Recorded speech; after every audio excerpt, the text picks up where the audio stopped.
తెలంగాణలో కురిసిన అకాల వర్షాలు రైతన్నలను అపార నష్టాలకు గురిచేస్తున్నాయి. ఆరుగాలం శ్రమించి పండించిన వరి ధాన్యం అకాల వర్షాలకు కొట్టుకుపోయింది. మహబూబాబాద్ జిల్లా గాంధీపురంలో కల్లాల్లో ఆరబోసిన ధాన్యం వాన నీటికి తడిసి ముద్దయింది.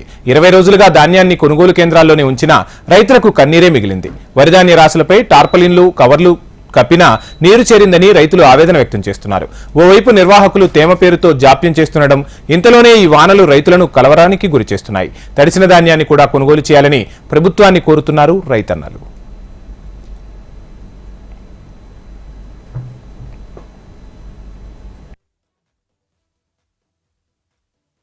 గత 20 రోజుల క్రితం కొనుగోలు కేంద్రానికి వడ్లు తీసుకొచ్చాము. రాత్రి వర్షానికి మొత్తం తడిసి ముద్దయినాయి. కంపల్సరీ వడ్లు తీసుకోవాలని మా యొక్క మనవి. తడిసిన వడ్లను కూడా మ్యాచర్ లేకుండా తీసుకోవాలి, కొనుగోలు చేయాలని మా యొక్క మనవి. కలెక్టర్ గారు కానీ మరియు ఆర్డీఓ మేడం కానీ కంపల్సరీ వడ్లను కొనుగోలు చేయాలని